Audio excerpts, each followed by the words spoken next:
ಎಲ್ಲ ಚೆನ್ನಾಗಿದೆ ಅಂತ ಭಾವಿಸಿದ್ದೀನಿ. ಯಾರ್ಯಾರು ಕ್ಷಿಪ್ರಕ್ರಾಂತಿ ಮೀಡಿಯಾ ಚಾನಲ್ನ ಸಬ್ಸ್ಕ್ರೈಬ್ ಮಾಡಿಲ್ಲ, ಲೈಕ್ ಮಾಡಿಲ್ಲ, ಶೇರ್ ಮಾಡಿಲ್ಲ ಅವರೆಲ್ಲ ಲೈಕ್ ಮಾಡಿ, ಶೇರ್ ಮಾಡಿ, ಸಬ್ಸ್ಕ್ರೈಬ್ ಮಾಡಿ ಅಂತ ಹೇಳ್ತಾ, ಇದೀಗ ನಮ್ಮ ದೇಶದ ಪ್ರಧಾನಮಂತ್ರಿಗಳಾದಂಥ ಶ್ರೀಯುತ ನರೇಂದ್ರ ಮೋದಿಯವರು ಇರಾನ್ ಯುದ್ಧದ ಪರಿಣಾಮದಿಂದಾಗಿ ಈಗ ಆಗ್ತಾ ಇರ್ತಕ್ಕಂಥ ಅನಿಲಗಳ ಬೆಲೆ ಏರಿಕೆ, ಗ್ಯಾಸ್ ಸಿಲಿಂಡರ್ಗಳ ಬೆಲೆ ಏರಿಕೆ, ಪೆಟ್ರೋಲ್ ಡೀಸೆಲ್ ಬೆಲೆ ಏರಿಕೆ, ಇದನ್ನು ಮನಗಂಡು ಮೋದಿಯವರ ಒಂದು ಕರೆ ಏನು ಕೊಟ್ಟರು ಜನಕ್ಕೆ, ಅದರ ವಿಚಾರವಾಗಿ ಸಮುದ್ರದ ಬೆಲೆಗಳು,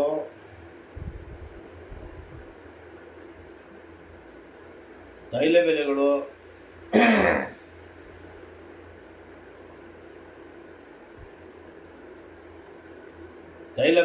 ಏರ್ತಾ ಇದೆ. ಸಮುದ್ರದ ವ್ಯಾಪಾರ ಮಾರ್ಗಗಳೆಲ್ಲ ಬಂದಾಗಿದೆ. ನಮ್ಮ ಅಡಿಗೆ ಮನೆ ಮತ್ತು ಮನೆಗಳಿಗೆ ಇಂಧನ ಹಾಗೂ ಹೊಲ ಗದ್ದೆಗಳ ಬೆಳೆಗಳನ್ನು ಪೋಷಿಸುವ ರಸಗೊಬ್ಬರಗಳು, ನಮ್ಮ ಕೈಗಾರಿಕಾ ವಾಹನಗಳನ್ನ ಚಲಾಯಿಸುವ ಇಂಧನ, ಇವೆಲ್ಲವೂ ಹೆಚ್ಚು ದುಬಾರಿಯಾಗಿದೆ. ಇದಕ್ಕೆ ಪ್ರತಿಯಾಗಿ ಈಗಾಗಲೇ ನಾವು 60ಕ್ಕೂ ಹೆಚ್ಚು ದೇಶಗಳು ಇಂಧನ ಉಳಿತಾಯದ ನಿಯಮವನ್ನು ಜಾರಿಗೆ ತಂದಿದೆ. ಮುಂಬರುವ ಕಠಿಣ ದಿನಗಳಿಗೆ ಎಲ್ಲ ಸಿದ್ಧರಾಗಿರೋ ಥರ ಕರೆ ನೀಡಿದೆ. ಸಿಂಗಾಪುರ್ ಪ್ರಧಾನಿಯವರು ಕೂಡ ತಮ್ಮ ಜನರಲ್ಲಿ ವಿನಂತಿಸಿರೋದನ್ನು ನಾವು ಈಗಾಗಲೇ ಕಂಡಿದ್ದೀವಿ. ನಾವು ಅವ್ರಿಗಿಂತ ಮುಖ್ಯ ದೊಡ್ಡ ದೇಶ, ಮತ್ತು ನಮ್ಮ ಪ್ರಧಾನಮಂತ್ರಿಯವರು ಸಹ ಮುಂದಿನ 1 ವರ್ಷದವರೆಗೆ ಇಂಧನವನ್ನು ಉಳಿಸೋ ರೀತಿಯಲ್ಲಿ ಯಾವ್ಯಾವ ರೀತಿಯಲ್ಲಿ ಆಗುತ್ತೋ ಅದೆಲ್ಲವನ್ನು ಉಳಿಸಿ ಅಂತೇಳಿ ಒಂದು ಕರೆ ಕೊಟ್ಟಿದ್ದಾರೆ. ಇಂತಹ ಸಂದರ್ಭದಲ್ಲಿ ನಮಗೆ ಸರ್ಕಾರದ ನೀತಿ ನಿಯಮಗಳಿಗಿಂತ ರಾಷ್ಟ್ರೀಯತೆ ಬಗ್ಗೆ ಅರಿವಿರುವಂಥ ನಾವುಗಳು ಭದ್ರವಾಗಬೇಕು, ನಾವುಗಳು ಉಳಿಬೇಕು ಅಂತಂದರೆ ನಾವು ಹೊರದೇಶಗಳನ್ನ ಬೆಳೆಸುವಂಥ ನೀತಿ ಎಲ್ಲವನ್ನು ಬದಲಾಯಿಸ್ಕೊಳ್ಬೇಕು. ಕೇವಲ 1 ವರ್ಷದ ಅವಧಿಯಲ್ಲಿ ನಾವು ಅವ್ರಿಗೆಲ್ಲ ಪಾಠ ಕಲಿಸಿದ್ರೆ ನಾವು ನಿಜವಾಗಲೂ ಮುಂದಿನ ದಿನಗಳಲ್ಲಿ ನಮ್ಮ ದೇಶ ಶ್ರೀಮಂತ ಆಗುತ್ತೆ. ನಾವು ಕೂಡ ಒಂದು ಲೆಕ್ಕಾಚಾರದಲ್ಲಿ ಮೇಲೇಳ್ತೀವಿ. ನಮ್ಮ ಮಾಜಿ ಪ್ರಧಾನಿಗಳು ಅಂದರೆ ಅಟಲ್ ಬಿಹಾರಿ ವಾಜಪೇಯಿಯವರು ಕೇವಲ 1 ಹೊತ್ತಿನ ಊಟ ಬಿಟ್ಟರೆ ಎಷ್ಟೋ ನಮ್ಮಲ್ಲಿ ಆಹಾರದ ಕೊರತೆಯನ್ನು ನಿವಾರಿಸ್ಬೋದು ಅಂಥೇಳಿ ಒಂದು ಕರೆ ಕೊಟ್ಟಿದ್ದರು.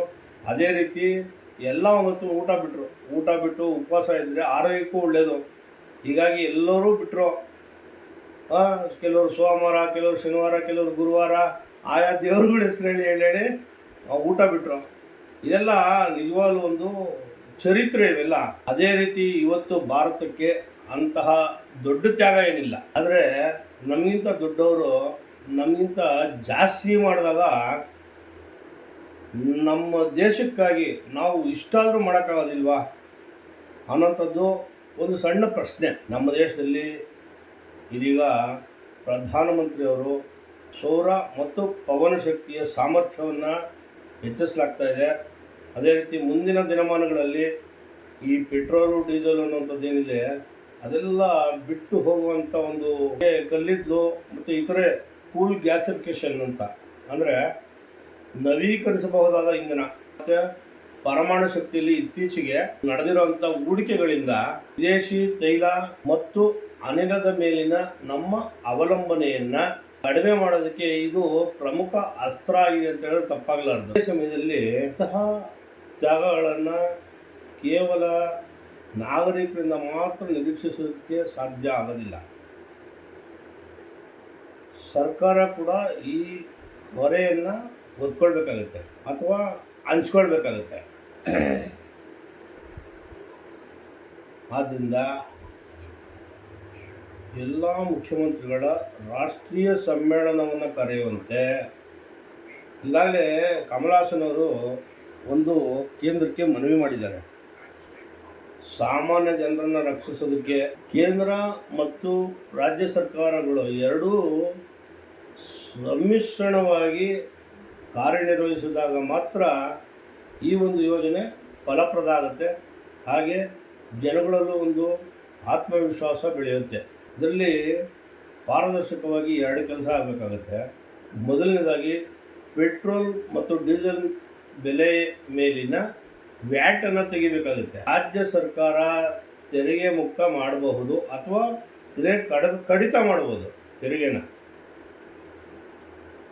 ಮತ್ತು ಎರಡನೇದಾಗಿ ರೈಲು, ಬಸ್ಸು, ಮೆಟ್ರೋ ದರಗಳನ್ನ ಕಡಿಮೆ ಮಾಡಬೇಕು. ಇದರಿಂದ ಹೆಚ್ಚು ಜನ ಸ್ವಂತ ವಾಹನಗಳ ಬಳಕೆಯನ್ನು ಕಡಿಮೆ ಮಾಡ್ತಾರೆ. ಸಾರ್ವಜನಿಕರೆಲ್ಲರೂ ಮೆಟ್ರೋ, ಸಾರಿಗೆ, ಬಸ್ಗಳಾಗಿರ್ಬೋದು, ಟ್ರೈನ್ ಆಗಿರ್ಬೋದು, ಈ ಥರ ಒಂದಷ್ಟು ವಿವಿಧ ರೀತಿಯಲ್ಲಿ ಅವರು ಬೇರೆ ರೀತಿಗೆ ಅವಲಂಬಿತರಾಗ್ತಾರೆ. ಇದು ಸರ್ಕಾರದ ಕೈಯನ್ನು ಬಲಪಡಿಸುತ್ತೆ.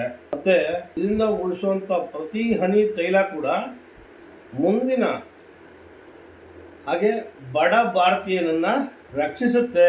ಪಾದಚಾರಿ ಮೇಲೆ ಕೂಡ ಅಷ್ಟೇ ಪರಿಣಾಮ ಬೀರುತ್ತೆ. ಯಾಕೆ ಅಂತಂದರೆ ನಾವು ಗಾಡಿ ಓಡಿಸ್ತೀವಿ, ಪೆಟ್ರೋಲ್ ಎಲ್ಲ ವ್ಯತ್ಯಯ ಆಗುತ್ತೆ. ಇದರಿಂದ ಮಾರ್ಕೆಟ್ ವ್ಯಾಲ್ಯೂ ಜಾಸ್ತಿ ಆಗುತ್ತೆ. ಅಂದರೆ ತರಕಾರಿ, ಇನ್ನೊಂದು ಹಣ್ಣು ಹಂಪಲು, ಸೊಪ್ಪು, ದಿನಸಿ ಪದಾರ್ಥಗಳು ಎಲ್ಲ ಜಾಸ್ತಿ ಆಗುತ್ತೆ. ಇದು ಗಾಡಿನ ಆಶ್ರಯಿಸದೆ ಕೇವಲ ನಡ್ಕೊಂಡು ಹೋಗುವಂಥ ಪಾದಚಾರಿ ಮೇಲೂ ಬೀಳುತ್ತೆ ಈ ಹೊರೆ. ಹಾಗಾಗಿ ನಾವು ಎಲ್ಲವನ್ನು ಯೋಚನೆ ಮಾಡಬೇಕು. ಸರ್ಕಾರ ಕೂಡ ನಮ್ಮ ಜೊತೆ ಕೈ ಜೋಡಿಸ್ಬೇಕು. ಈ ಹಂತದಲ್ಲಿ ಎಲ್ಲವೂ ಸಮತೋಲನ ಕಾಪಾಡ್ಕೊಂಡು ಹೋದರೆ ನಾವು ಖಂಡಿತ ಹಣದುಬ್ಬರದಿಂದ ನಮ್ಮನ್ನು ನಾವು ರಕ್ಷಣೆ ಮಾಡ್ಕೊಳ್ಬೋದು. ಬಿಕ್ಕಟ್ಟಿನ ಸಂದರ್ಭದಲ್ಲಿ ನಾವೆಲ್ಲ ಒಟ್ಟಾಗಿ ಈ ಬಿಕ್ಕಟ್ಟನ್ನು ಎದುರಿಸಿದ್ರೆ ಭಾರತ ಖಂಡಿತವಾಗಿ ಬಲಿಷ್ಠವಾಗಿ ಹೊರ ಹೊಮ್ಮುತ್ತೆ ಅನ್ನೋದ್ರಲ್ಲಿ ಎರಡು ಮಾತಿಲ್ಲ. ಜೈ ಹಿಂದ್, ಜೈ ಕರ್ನಾಟಕ.